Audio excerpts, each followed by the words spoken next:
안녕하세요. 뉴스와 사람들입니다. 윤석열은 영주, 안동, 영천, 경산, 경주 지역 유세에 노쇼를 해가며 단일화 기자회견을 열었습니다. 고일석 기자는 이렇게 밝혔지요. 윤석열의 오늘 기자회견은 왜 했을까? 전략적으로 본다면 단일화 결렬 책임을 안철수에게 떠넘기면서 자신들은 최선을 다했다는 것을 강조하기 위한 것이었다. 맥락은 그랬다. 그러나 그 표현과 방식은 대단히 폭력적이었다. 원래는 다르게 얘기하려고 했던 것 같다. 그게 이태규의 입장문에 나와 있다. 단일화 제안 이후 지난 일주일간의 자신의 불찰을 인정하고 안 후보에게 정중하게 사과 의사를 표명하고 단일화 의지를 밝히며 회답을 기다리겠음. 아마도 이것은 장제원이 준비한 문구인 것 같다. 이렇게 얘기했으면 원래의 목적대로 안철수에게 부담을 주고 자신들은 겸허하게 최선을 다했으며 앞으로도 계속 노력할 것이라는 메시지가 전달될 수 있었을 것 같다. 그런데 기자회견에서의 내용과 표현은 전혀 달랐다. 안철수의 만행을 폭로하는 공소장과도 같았다. 기자들에게 공개한 경과는 공소장에 붙이는 범죄 일람표와 같은 형식이었다. 장제원이 준비한 정치적 수사를 검사들이 그들 방식의 공소장으로 바꿔버린 것이다. 2019년 사태를 겪으면서 나는 검사들이 아주 사소한 것이라도 당하고는 못 견딘다는 특이한 속성이 있다는 것을 발견했다. 압수수색이든 소환조사든 기소 여부든 추미애 장관의 수사지휘든 그들에게 불리한 어떤 주장이 제기되거나 조치가 내려지면 번개처럼 입장문을 냈다. 도저히 억울해서 못 견디겠다는 투였다. 채널A 사건, 청부고발 사건 등도 모두 이런 맥락의 사건들이었다. 이것들이 감히 대한민국 검사를 건드려 어디 두고 보자 이런 식이었다. 이번에도 마찬가지였다. 그들은 안철수에게 농락당했다고 생각하고 있는 듯하다. 그게 사실일 수도 있고 충분히 그렇게 생각할 수도 있다. 그러나 안철수에게 책임을 떠넘기더라도 자신들은 정말 할 거 다 해놓고 뺨 맞고 뒤통수 맞았으니 저희를 불쌍히 여겨 우리를 지지해주세요 라고 호소하는 정치적 소갈딱지가 검사들에게는 전혀 없었다. 안철수 집으로 찾아갈 생각도 했던 것 같은데 안철수가 미리 목포로 날라버림으로써 문전박대 퍼포먼스를 원천 차단했다. 그럼 목포까지 가서 삼고초려를 하든 애걸복걸을 하든 해야 했다. 원래는 그러려고 한 것 같다. 윤석열이 기자회견 후 안철수를 만나러 호남으로 간다는 얘기가 돌기도 했었다. 그런데 애걸복걸은커녕 나를 엿먹였으니 처절하게 아작을 내고 밟아버려야 한다는 쫌팽이 근성만이 남아 폭로 기자회견 방식으로 밀어붙인 것이다. 총장님, 이거 그냥 이대로 넘어가면 안 됩니다. 안철수 눈에서 눈물이 쏙 빠지도록 처절하게 밟아야 합니다. 윤석열의 검사 측근들은 아마도 이렇게 윤석열을 강요했을 것이다. 나는 윤석열이 이길 가능성이 팍팍 사라져가고 있다고 생각하고 있지만 혹시라도 그가 이긴다면 무슨 짓을 어떻게 할 것인지 오늘 제대로 보여준 셈이다. 그들은 당하고는 못 산다. 한 대 맞으면 아예 거동이 어려울 정도로 치도곤을 내야 한다는 그들의 쫌팽이 근성이 최대로 발휘돼 사회 각 분야에서 피해 복수극이 벌어질 것이다. 물론 그 양상은 선열이 낭자한 유혈극이 될 수도 있고 당하는 사람 말고는 아무도 모르는 무혈의 형태가 될 수도 있다. 라고 밝혔습니다. 김두일 작가는 이렇게 밝혔지요. 윤석열의 기자회견 내용은 면피용이었다.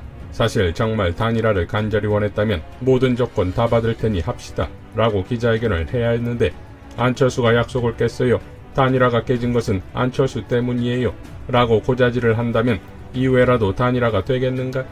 안철수의 테러를 윤석열이 완벽하게 차단해버렸다. 단일화는 이제 정말 물 건너갔다. 장제원은 특유의 고압적인 협박과 회유를 동시에 했을 것이다. 안철수 엑스파일이 돌던데 그거 공개되면 힘들겠지요? 그러니 좋게 갑시다. 일단 선거에서 이기고 합당도 하고 그리고 좋은 자리도 줄게요.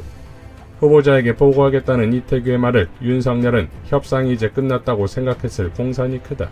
제대로 된 연애를 한 번도 해보지 않은 인간이니 선본 당일 유치원 예약부터 할 인간이 바로 윤석열인 것이다. 그래도 공작새, 권영세는 나름 기술을 최대한 발휘한 것 같다. 우선 안철수와의 협상 과정을 기자들에게 흘리고 여의도 찌라시도 만들어서 급락 중인 윤석열의 지지율을 막으려고 한 것 등이 그렇다. 실제 많은 기자들은 이들이 이번 주말에 완성된다고 보았는데 이는 권영세가 기자들에게 그럴 가능성이 높다고 이미 충분하게 흘렸기 때문이다. 내기에 들어올 정도면 모든 기자들이 다 그렇게 생각한 것이다. 자랑 같지만 이번 단일화들이 깨지는데 결정적인 기여를 한 것은 열린공감TV가 맞다. 특히 강진구 기자의 판단이 컸다. 숨겨진 히든카드로 안철수를 압박하는 안철수 엑스파일의 존재를 공개해버림으로써 윤석열과 안철수 그리고 권영세를 당황하게 만들었다. 그 시기가 한참 협상이 진행 중이던 시기였을 텐데 당시에 장제원은 그 파일로 이태규를 압박했을 것이고 파일의 내용을 모르는 이태규는 일단 긴장해서 진지하게 해당 협상을 임할 수밖에 없었을 것이다. 당연한 일 아닌가? 이 대목에서 공작새, 아차차 권영세의 실수는 안철수 엑스파일의 존재를 언론들이나 가세연이 언급하도록 그냥 내버려둔 것이다. 적어도 조선일보 등은 이 파일을 들고 있었을 것인데 열린공감TV에서 특종을 먼저 낼까봐 급하게 이 파일의 존재를 세상에 알렸고 가세연은 대놓고 안철수를 협박했다. 그것을 보고 윤석열 지지자들이 안철수에게 문자 폭탄을 보냈다. 하루에 2만 통씩 문자를 받은 안철수는 윤석열의 전화를 받고 싶어도 받을 수가 없었다는 웃지 못할 후문도 있다. 바로 이 대목에서 안철수는 완벽하게 윤석열에 대한 신뢰를 버렸을 공산이 크다. 또한 단일화를 받으면 그 파일의 존재를 세상에 인정하는 꼴이 되는지라 그리 되면 자신은 영원히 검찰당의 하수인이 되어 정치적 생명이 끝난다고 판단했을 공산이 크다. 안철수의 이번 판단은 정확했다. 라고 밝혔습니다. 자, 검찰의 캐비넷 속 안철수 파일이 한몫했다 이거지요. 노컷뉴스가 단독 보도한 윤석열 측 공개한 협상일지 제목은 정리해서 못 만나면 깐다 라는 제목의 보도에서 윤석열 측이 기자들에게 이해를 돕기 위해 배포한 단일화 협상 경과라는 제목의 PDF 파일에 문서 속성을 보니 정리해서 못 만나면 깐다라는 제목이 명시됐다 이거지요. 기가 차지 않습니까? 이에 대해 김효한 목사는 이렇게 밝혔습니다. 윤석열이 안철수와의 단일화를 시도했으나 끝내 결렬되자 기자들에게 보낸 문서 때문에 시끄럽다. 파일 공식 제목은 단일화 협상 경과이지만 파일 속성 제목은 정리해서 못 가면 깐다다. 즉, 애초부터 단일화 협상이 결렬될 가능성을 염두에 두고 그 책임을 안철수에게 뒤집어 씌우려고 했다는 뜻이다. 그래서 이걸 본 많은 누리꾼들이 구팀당을 향해 비열한 집단이라고 성토를 하고 있다. 하지만 내 생각에는 이 사건의 더 심각한 본질은 다른 데 있는 듯하다. 주지하듯 윤석열 캠프의 핵심 요직은 모두 검사 출신 정치인들이 장악한 상태다. 바로 그 검사들의 습성과 세계관이 정리해서 못 만나면 깐다라는 문서에 고스란히 담겨있다는 것이 내 판단이다.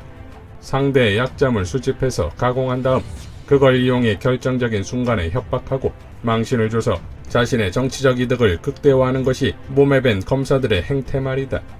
그래서 나는 검사 출신 정치인이 득실거리는 구팀당이 집고 나면 현역 검사들과 합동으로 꾸려갈 검찰 제국의 미래를 생각만 해도 너무 끔찍해서 등에 식은땀이 흐를 정도다. 윤석열이 안철수에게 단일화 실패 책임을 전가하기 위해 내놓은 문서 한 장은 실은 그들이 만들어갈 공작과 협박 그리고 회유와 망신 주기가 일상화된 검찰주의 세상을 보여주는 상징이다. 라고 밝혔습니다. 자, 황교익 작가 역시 이 기사를 공유하며 이렇게 밝혔지요. 윤석열은 치졸한 정치 몰입배입니다. 이런 인간들이 정치판에서 점점 사라지는 중인데 윤석열이 인기가 좋다고 떡하니 데려와 대통령 후보를 시킨 국힘당이 제일 큰 문제입니다. 대선이 끝나면 국민의힘도 정치개혁을 위해 정리해야 합니다. 라고 일갈했습니다. 펜앤마이크의 정규재 대표도 이렇게 밝혔지요. 안철수 항복을 단일화라고 말하는 윤석열의 패권주의. 장제원이 튀어나왔다. 윤핵관으로 정리되던 사람이 웬일로? 윤핵관은 그대로였던 모양이다. 어떻든 윤석열은 지금에 와서 정권을 주었고 모든 것을 협상할 수 있는 것처럼 말하고 있다. 그러나 너도 알고 나도 아는 그런 일이다. 그동안 안철수의 무조건 항복이 소위 윤석열 측의 단일화의 유일한 전략이었다. 계속 안철수를 디스하면서 지지율을 끌어내린 다음 여론조사로 밀어붙이는 안철수의 항복이 결론이었고 이는 서울시장 단일화에서 유용하게 써먹었다. 안철수가 바보가 아닌 다음에야 그런 전략에 두 번 속겠는가? 무너지는 안철수를 다시 일으켜 세운 것이 바로 이런 윤의 패권주의적 전략이었다. 지지자와 단체들까지 가세해 신문 광고를 도배질하면서 안철수의 철수와 항복을 요구하는 지상농성을 계속해왔다. 지켜보는 국민들이 화를 내는 지경에 이르게 되었다. 지금은 안철수 끝까지 안철수 완주를 응원할 수밖에 라고 밝혔습니다. 자, 그러니까 모든 것이 검찰스럽다 이거지요. 윤석열의 내탓 기자회견으로 윤핵관 장제원을 스스로 밝히면서 대국민 거짓말이 또 나왔고 이어 관련 PDF 파일에 소름 돋는 제목으로 연타 콤보를 날렸다 이겁니다. 어느 하나 치밀함은커녕 논리도 전략도 없지요. 그러니까 무소불위의 검찰권으로 이들의 무능을 감추어 유지되어 온 세력일 뿐이며, 이 권한을 빼면 그 수준이 이런 것인데, 이들에게 검찰권보다 더한 대한민국의 최고 권한과 권력을 줬을 때의 모습은 뻔한 것 아니겠습니까? 안철수의 울산 연설로 확인하며 마무리하겠습니다. 지금 현재 정말로 답답한 일은 이겁니다. 내가 지지하는 정당의 후보가 너무나 마음에 안 들고 자격이 없다는 것을 다 압니다.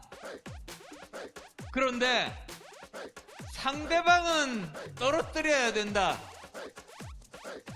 그것 때문에 마음에 안 들고 무능한 거 알면서도 그 사람을 뽑는다는 겁니다. 그게 패배주의 사고방식 아닙니까? 상대방 떨어뜨리기 위해서 마음에 안 들고 무능한 후보를 뽑아서 그 사람이 당선되면 그 다음에 대한민국 어떻게 됩니까? 또 그럴 겁니다. 1년만 지나고 나면 내가 그 사람 뽑은 손가락 자르고 싶다고 또 그럴 겁니다. 이번에 또 그래서야 되겠습니까? 상대방 떨어뜨리려고 자격 없는 사람 뽑으면 우리나라 망가집니다. 오히려 자격 있는 사람, 정말 저 사람은 대한민국 살릴 사람 뽑으면, 그런 용기를 가지면 그 한 표 한 표가 모여서 결국은 내가 뽑은 자격 있는 사람이 당선됩니다. 이상 뉴스와 사람들이었습니다. 시청해주셔서 감사드립니다.